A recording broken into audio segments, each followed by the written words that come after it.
Hi guys, இப்போ நம்ம ஈரல் தொக்கு செய்ய போகிறோம். அதுக்கு ஃபஸ்ட்டு கடாய் காய வைக்கணும். கடாய் காய்ஞ்சதுன்னா எண்ணெய் ஊற்றுங்க. எண்ணெய் ஊற்றுனதுக்கப்புறம் எண்ணெய் நல்லா சூடாகிடுச்சுன்னா அதுக்கப்புறம் பட்டை, லவங்கம், 2 ஏலக்காய், பிரிஞ்சி இலை, அது கூட கொஞ்சோண்டு சோம்பு இதெல்லாம் போட்டு நல்லா பொரிஞ்சோடனே நான் 2 சைஸ் ஆனியன் வெட்டி வச்சுருக்கிறேன். அந்த ஆனியனையும் போட்டுருணும்.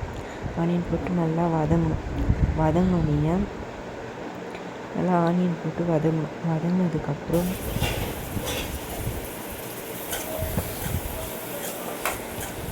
நல்லா வதங்கிட்டோம். வதங்கினோடனே 2 ஸ்பூன் இஞ்சி பூண்டு பேஸ்ட்டு போட்டிருக்கேன். இஞ்சி பூண்டு பேஸ்ட்டு போட்டு அதுவும் நல்லா வதங்கணும். பச்சை வாசனை போகிற வரைக்கும் வதங்கணும்.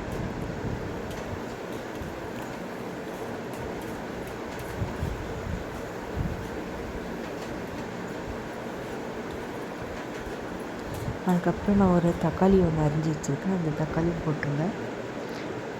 நல்லா பொடிசாக அரிஞ்சு வச்சுருக்கேன். அந்த தக்காளியும் போட்டு நல்லா பச்சை வாசனை போகிற அளவுக்கு நல்லா வதக்கிக்கோங்க.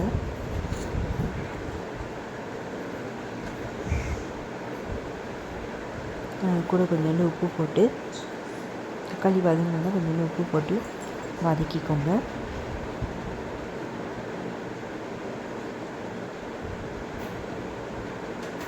இப்போ நம்ம மசாலாலாம் சேர்க்க போகிறோம்.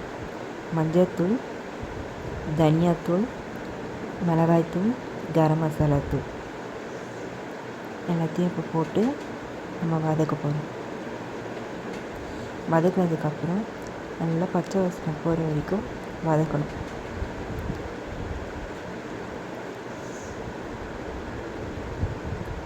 இது கூட நான் 1/2 கிலோ ஈரல் வாங்கி வச்சுருக்கேன். அந்த ஈரலை இப்போ நான் கழுவி சுத்தம் பண்ணி வச்சுருக்கிறேன்.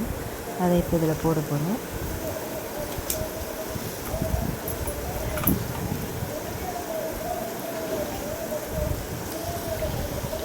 ஈரல் எல்லாத்தையும் மொத்தமாக போட்டுட்டு இது எப்படி சுத்தம் பண்ணணும்னா, மேலே ஒரு தோல் மாதிரி இருக்கும். அந்த தோல் எடுத்தாலே வந்துடும். அதை எடுத்துட்டு தான் போடணும். கண்டிப்பாக அதை எடுத்துட்டு போடுங்க.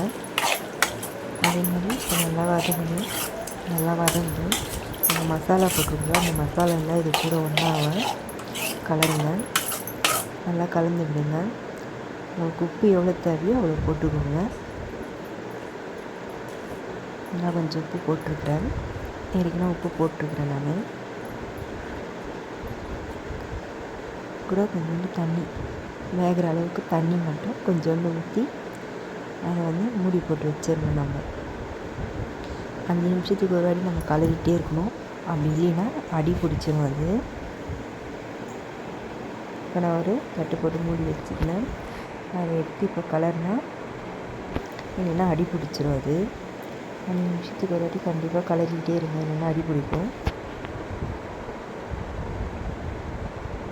பாருங்கள், நம்ம ஊற்றின தண்ணி எல்லாம் வதுவாகி சுண்டி எண்ணெய் பிரிஞ்சு வந்துருக்குது.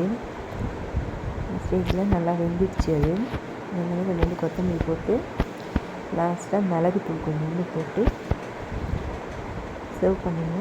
சூப்பரான ஈரல் ஃப்ரை ரெடி.